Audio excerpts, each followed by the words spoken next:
Bien, bonjour tout le monde et bienvenue à ce compte-rendu de la réunion du conseil municipal qui s'est tenue hier soir le 10 juin. Je suis toute seule aujourd'hui. Mes confrères conseillers et conseillères étaient tous occupés, donc je vais essayer de faire mon mieux pour pas que ce soit trop plate. Donc la réunion hier a commencé. Nous avions la visite de M. Luc Desforges, qui est le comptable qui a fait la vérification de nos états financiers pour l'année 2013. Je vous donnerai pas tous les chiffres parce que là, vous allez tomber endormi de 1 et de 2, ça va être trop long. Donc, on va y aller de façon... je vais vous donner les chiffres, les principaux chiffres.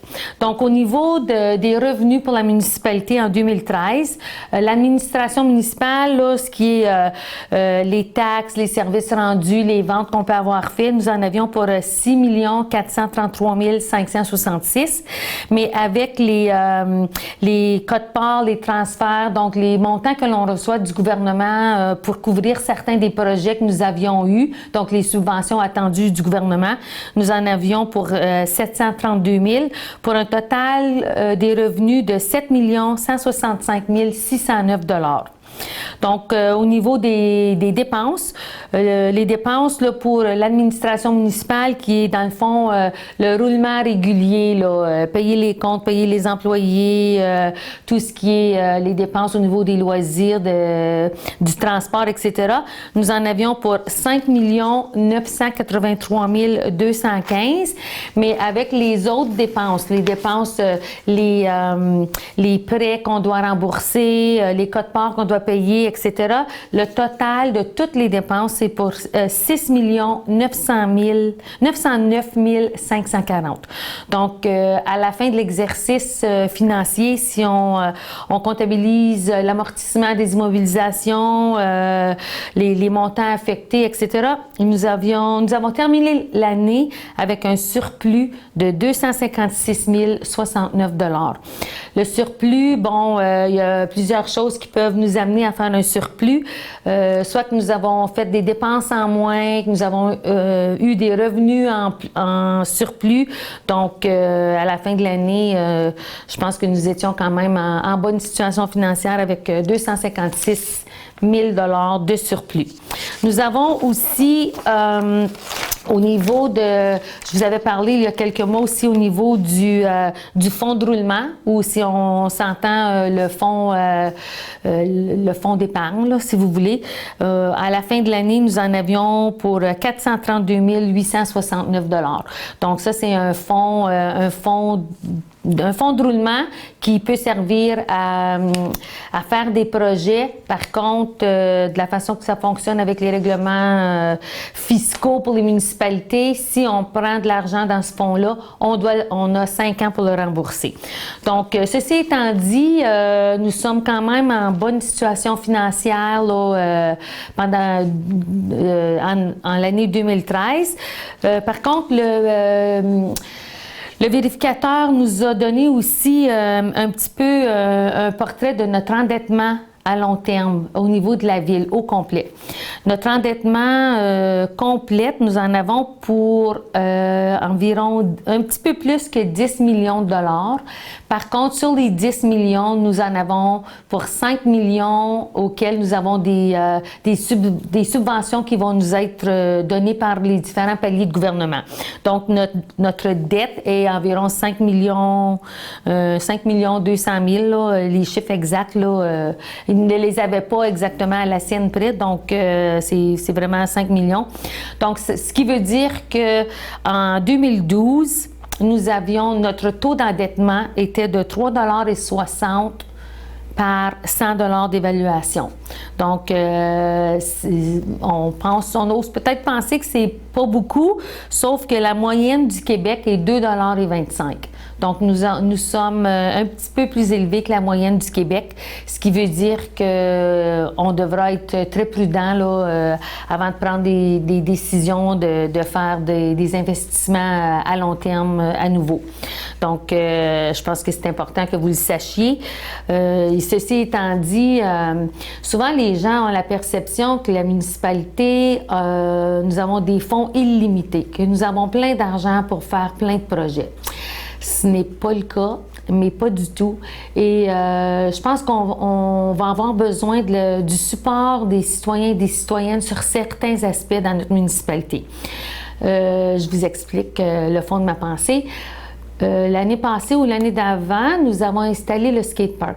Nous avons dépensé près de 90 000 $ pour installer le skatepark. Bon, c'est sûr que nous avions eu des partenaires financiers dans ça. C'est pas la municipalité qui a mis le 90 000 au complet. Par contre, c'était un service qui nous avait été demandé par les jeunes, par les citoyens pour donner quelque chose à faire aux jeunes. Si on va prendre une marche au skatepark aujourd'hui, on se rend compte que c'est mal utilisé.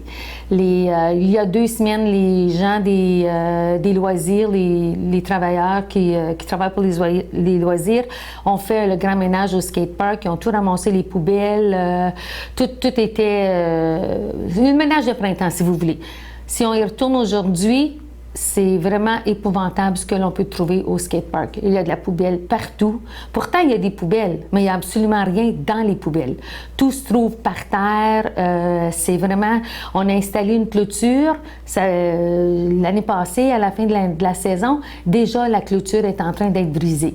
Donc, des dépenses comme ça à la ville, on ne peut pas se permettre de tout rénover à chaque année parce que les gens ne respectent pas les immobilisations de la municipalité. Donc, on demande aux gens d'être vigilants, de passer le message. Si vous avez des enfants, si vous connaissez des gens qui servent des installations, puis qu'ils ont tendance à briser parce que, bon, ça leur tente de briser, puis c'est pas grave, c'est la ville va remplacer. Nous avons un budget limité et on doit être vraiment vigilant de la façon qu'on utilise notre budget parce que dans le fond, au bout de la ligne, ce sont vous, les citoyens et les citoyennes qui payez. Donc, on demande aux gens là, de nous aider là-dedans à garder nos installations municipales propres. On peut pas se permettre d'avoir des dégâts comme ça à pu finir. Pour vous dire aussi que d'ici une semaine à 10 jours, ou c'est sûr avant la Saint-Jean-Baptiste, nous allons avoir le bloc sanitaire au parc du 75e qui va être ouvert. Encore là, la ville a été obligée de faire un investissement là, d'au-delà de 40 000 $ pour rebâtir la salle de bain. Donc, il ne faudrait pas qu'après une semaine ou 2 semaines, ou même 1 an ou 2 ans, que ça soit démoli, que ce soit brisé. Donc, on vous demande votre collaboration. Puis, il y a aussi le fait, si vous voyez des méfaits qui se font, si vous êtes témoin, on vous demande d'appeler la Sûreté du Québec.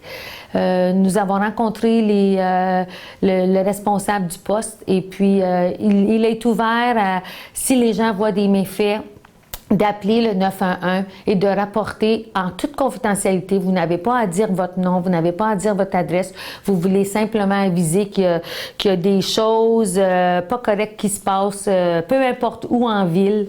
C'est important de le signaler. C'est sûr qu'en faisant le 911, bon, c'est le poste à Rouyn-Noranda qui nous répond. Par contre, les gens sont capables de prendre en note les choses les méfaits que vous allez leur rapporter et ils seront capables d'ouvrir un dossier. Donc, si à chaque jour, à chaque 2 jours, à chaque 3 jours, il y a quelqu'un qui appelle et qui dit, il y a des choses qui se passent au skatepark, à un moment donné, les policiers ici ont toujours ces rapports-là. Donc, ils vont être capables de faire une surveillance et peut-être parler aux jeunes, essayer de leur faire comprendre que les installations municipales sont là pour qu'ils soient bien utilisés et non vandalisés. Donc, c'est mon petit message de la journée. Si on continue avec notre réunion, désolée de la petite parenthèse que je viens de faire. Donc, nous n'avions pas de demande verbale au début de la réunion. Nous avons adopté le procès-verbal de la réunion du 13 mai tel que présenté. Ensuite de ça, en développement économique, nous avons fait une petite modification à la politique de vente des terrains de la baie Thompson. Si on se souvient, l'an passé, nous avions commencé la vente de terrains à la baie Thompson. Et il y avait quand même une politique bien établie de ce qu'on s'attendait de la construction des maisons qui vont se bâtir sur ces terrains-là. Donc, nous avons modifié une clause de la politique, celle de lorsque les gens achetaient un terrain, ils avaient 40 mois pour ériger une maison. Il y a plusieurs personnes qui sont intéressées d'acheter des terrains, mais qui trouvent le délai de 40 mois un peu court.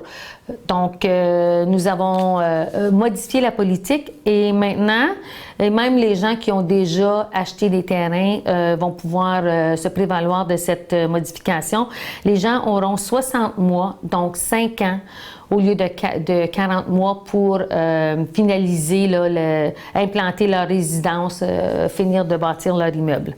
Donc, cette modification-là a été apportée à la réunion d'hier. En loisirs, nous avions une demande de rabais de location de la tente. Nous avons quelqu'un qui avait demandé de louer la grosse tente de la ville pour un tarif moindre ou même gratuitement pour une activité. Donc, nous avions déjà eu une demande de ce genre à la ville et ça avait été refusé. Donc, on se doit de refuser celle-là aussi. Et ça fait un petit peu partie aussi, comme je vous expliquais tantôt, au niveau de la ville et notre budget. Oui, on a des choses, mais si on commence à donner ou à prêter nos choses de façon régulière sans avoir un minimum de revenus pour être capable d'un jour remplacer ces équipements, eh bien, on n'arrivera tout simplement pas. Donc, cette demande a été refusée à la réunion d'hier. Au niveau de sécurité publique, nous avons un jeune homme qui a manifesté l'intérêt de devenir pompier volontaire. Donc, il a été proposé d'embaucher M. Brian Ouellette à titre de pompier volontaire, ce qui nous apporte à maintenant avoir 20 pompiers volontaires, qui est excellent. Puis je tiens encore une fois à féliciter ce groupe de personnes pour le service qu'ils nous donnent. Ces gens-là sont consciencieux, sont obligés de suivre une formation et ils le font de leur propre temps. Donc, je pense qu'au niveau de la sécurité incendie, service d'incendie, nous sommes en bonne main. Ensuite de ça, en urbanisme, nous avions quelques points. Nous avions eu une demande de modification de zonage. Le règlement numéro 427, c'est le règlement qui stipule les grandeurs maximales pour les bâtiments secondaires, donc, ou pour des garages ou des remises sur nos propriétés. Présentement, le règlement stipule que nous ne pouvons pas le maximum autorisé pour les bâtiments secondaires détachés de 65 mètres carrés. Et la demande que nous avions, c'était pour la personne en question voulait avoir un garage de 81 mètres carrés. Donc, nous en avons discuté et nous n'avions pas toutes les informations nécessaires pour prendre une décision. Donc, nous avons proposé que ce dossier soit passé au CCU, au Comité consultatif d'urbanisme, afin d'avoir plus d'informations et une discussion plus large avant que la Ville prenne une décision à cet effet. Toujours en urbanisme, nous avons eu une demande de modification toujours du règlement du zonage 427 pour la propriété située au 455 Montée-le-Temps. La demande était d'avoir l'autorisation de construire un deuxième bâtiment secondaire détaché. Donc, dans cette zone résidentielle-là, qui est une zone résidentielle où il y a des résidences bifamiliales, trifamiliales ou même multifamiliales. Et le règlement dans ce secteur, c'est vraiment d'avoir quand même un bâtiment secondaire avec plusieurs entrées, si vous voulez. Donc, la demande a été refusée au conseil municipal d'hier. Une autre demande de dérogation mineure, c'est pour la propriété au 585 chemin Kipawa. Ça a été demandé par Audrey Lefebvre et David Bénard. Les gens ont acheté cette propriété et suite au certificat de localisation, on s'est rendu compte que la marge de recul, donc la maison est trop près du chemin, donc c'est le chemin Kipawa, mais considérant que la résidence a été construite en 1965, considérant qu'à cette époque, la marge de recul était de 4,57 mètres, donc 15 pieds. Puis on considère que cette résidence est alignée avec celle du voisinage, donc sur ce secteur-là du chemin Kipawa, les maisons s'enlignent tous, là. Donc, que la demande, ça ne semble pas causer de préjudice au voisinage. Il a été proposé d'accepter la dérogation mineure pour la propriété au 585 chemin Kipawa.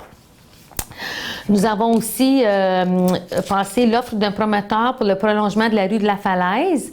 Donc, considérant que le projet de prolongement de la rue de la Falaise a été présenté par Sobeys Québec, donc pour vous situer, c'est vraiment pour rallonger la rue de la Falaise pour qu'elle aille se joindre à la montée Le Temps, donc à la voie de contournement. Considérant que l'intersection projetée à la montée Le Temps se situe à l'intérieur du périmètre urbain, c'est dans un secteur favorable qui ne présente pas de problème particulier en ce qui a trait à la sécurité routière.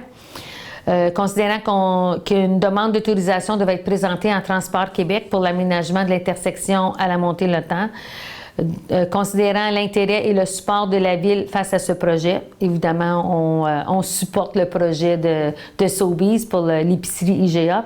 Donc, il a été proposé et accepté d'autoriser la mairesse et le secrétaire des trésoriers et ou l'inspecteur municipal à négocier et signer au nom de la Ville de Témiscamingue toutes les demandes et les ententes relatives au prolongement de la rue de la Falaise que le promoteur propose d'exécuter à ses frais et selon les règles de l'art. Donc, ça a été quelque chose qui n'a pas été contesté trop, je dois vous avouer. Nous avons ensuite approuvé le plan, le projet d'arpentage de Mario Sarrazin concernant la propriété, le lot que Francine et Luc Desrochers veulent construire.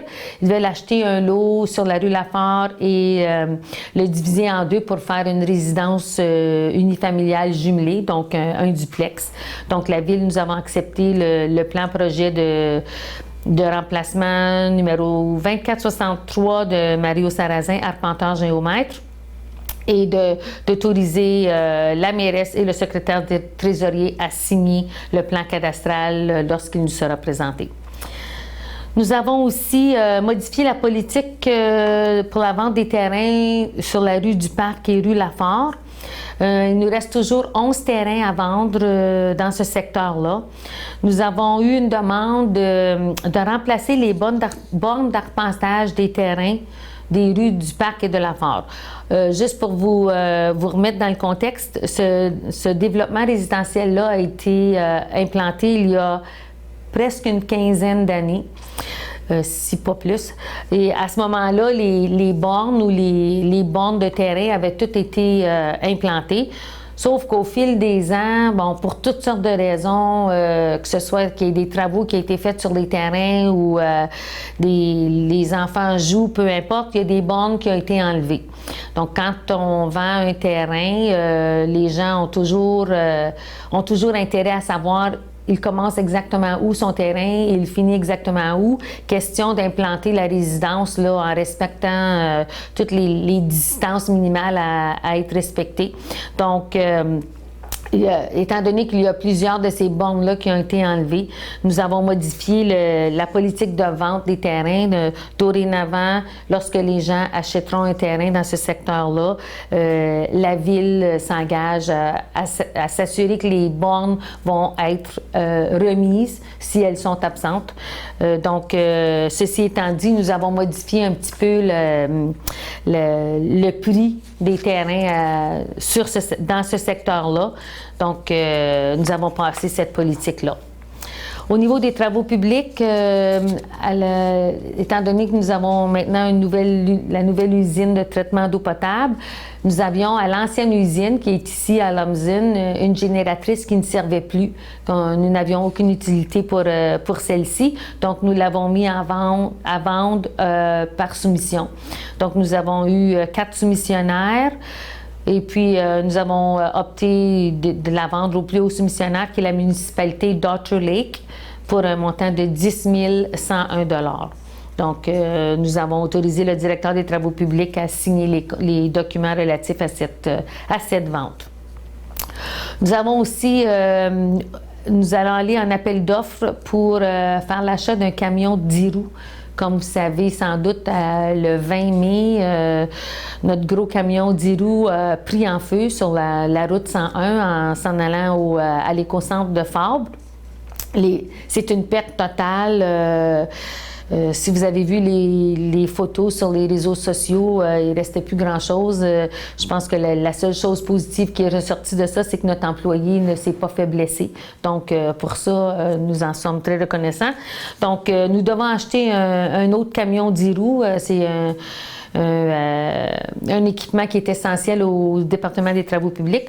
Donc, nous allons aller en soumission envers deux compagnies, soit Camions Lucicam Trans-Canada et Transport Denis Trépanier, pour avoir des soumissions pour être capable d'acheter un 10 roues de seconde main, en bon état quand même, pour les services des travaux publics. Donc, on autorise encore le directeur des travaux publics à signer pour et au nom de la Ville tous les documents nécessaires pour donner plein effet à la résolution. Ensuite de ça, au mois de mars, nous avions aussi donné un contrat pour faire du concassé. On a toujours besoin du concassé à la Ville lorsqu'on fait des travaux au niveau des chemins, que ce soit les chemins de chalet ou les travaux ici en ville. Donc, nous avions donné un contrat à une compagnie, c'est une compagnie à numéro 9045-2491 pour faire du concassé. Et lorsque nous avons ouvert les soumissions, les prix étaient très, très bas.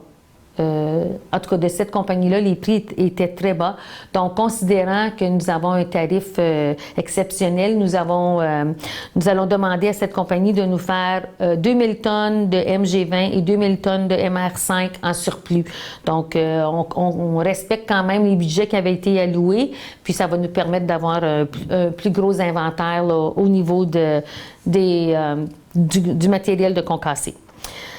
En administration, nous avons approuvé la liste des comptes à payer. Nous en avions pour le mois de mai pour 344 448 $.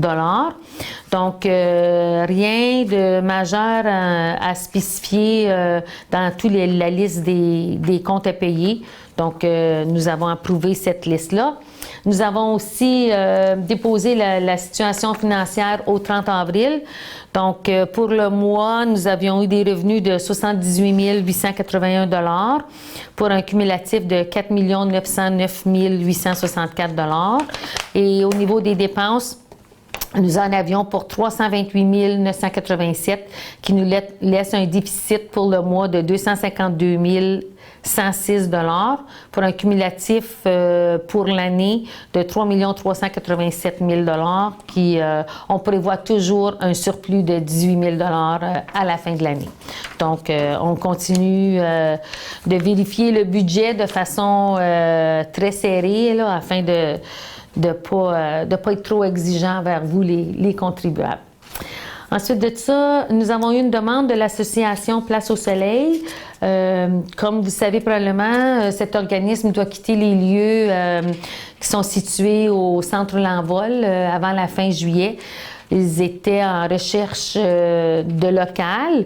Ils ont finalement trouvé un local qu'ils vont pouvoir acheter et être capable de s'installer de façon permanente. Donc, ils nous ont fait une demande à l'effet, si la Ville, on pouvait leur aider à payer les frais de notaire associés à la transaction là, pour l'achat de la place qu'ils veulent acheter. Donc, nous avons passé une résolution autorisant 825 $ pour aider à la transaction des frais de notaire pour l'achat de leurs locaux. Ensuite de ça, nous avons déposé les états financiers pour la Corporation Passe du Lonceau. Donc, l'assistante secrétaire trésorière en a fait le dépôt. Et des états financiers de la Corporation Passe du Lonceau et ceux de l'Association communautaire de Témiscamingue. Nous avons aussi adopté les états financiers pour le transport adapté du Lonceau pour l'année 2013.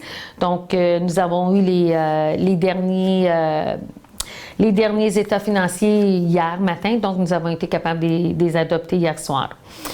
Finalement, au niveau du renouvellement des représentants de l'OMH, comme vous savez, le conseil d'administration de l'Office municipal d'habitation, nous avons 3 représentants de la ville sur ce CA. Et les 3, leur mandat se termine au mois de septembre. Donc, nous avons demandé aux personnes qui siègent déjà au CA s'ils étaient intéressés à renouveler leur mandat. Et les 3 personnes nous ont dit oui. Donc, nous avons proposé que les 3 personnes demeurent sur le CA de l'OMH. Donc, M. Philippe Barrette, M. Denis Bisson et Mme Hélène Autier du LUD seront nommés pour représenter la ville de Témiscamingue sur le conseil de l'OMH pour un autre terme de 3 ans. Donc, ça l'a fait le tour de la réunion officielle d'hier. Maintenant, pour mes petits messages de fin de réunion. Comme vous savez, mercredi prochain, le 18 juin, ça sera la soirée des bénévoles. Je pense que tous les organismes qui ont des bénévoles, tous les organismes à Témiscamingue ont reçu des invitations. Donc, si vous n'avez pas encore donné vos billets pour assister à la rencontre, on vous demande de le faire le plus rapidement possible.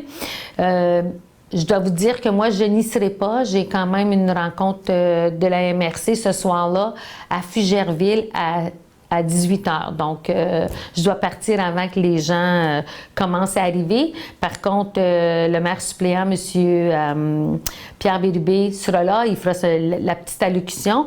Mais avant, étant donné que je n'y serai pas, je dois vous dire que une chance que nous avons des bénévoles à Témiscamingue. Il y a plusieurs activités qui se déroulent grâce aux bénévoles et on vous invite à continuer à faire du bénévolat. Ça nous valorise, ça nous fait du bien moralement à tout le monde. Quand on donne de notre temps, c'est beaucoup, beaucoup plus positif que ça peut être négatif. Donc, merci beaucoup à vous tous, les bénévoles. Et puis, je vais vous souhaiter une bonne soirée le 18.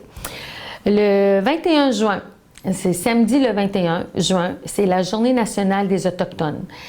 Et cette année, nous allons fêter cette journée-là de façon particulière. Il y a un petit bout de temps qu'on vous parle d'un partenariat qu'on va établir avec la municipalité de Kippawa et les Premières Nations de Eagle Village.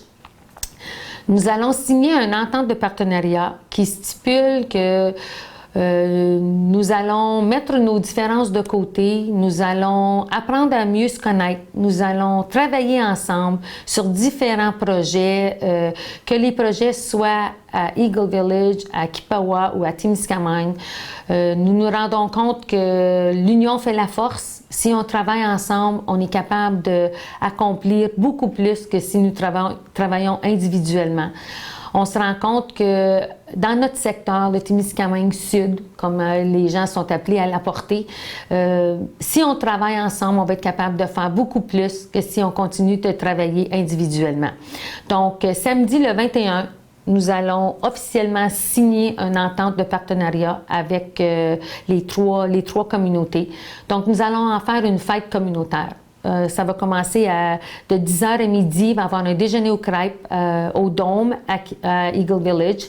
Suivi de l'après-midi, il va y avoir plein d'activités algonquines sur le site de la réserve à Kippawa. Donc, que ce soit des kiosques avec l'artisanat autochtone, où il va y avoir des dégustations de castor, des dégustations de lapins ou de lièvres.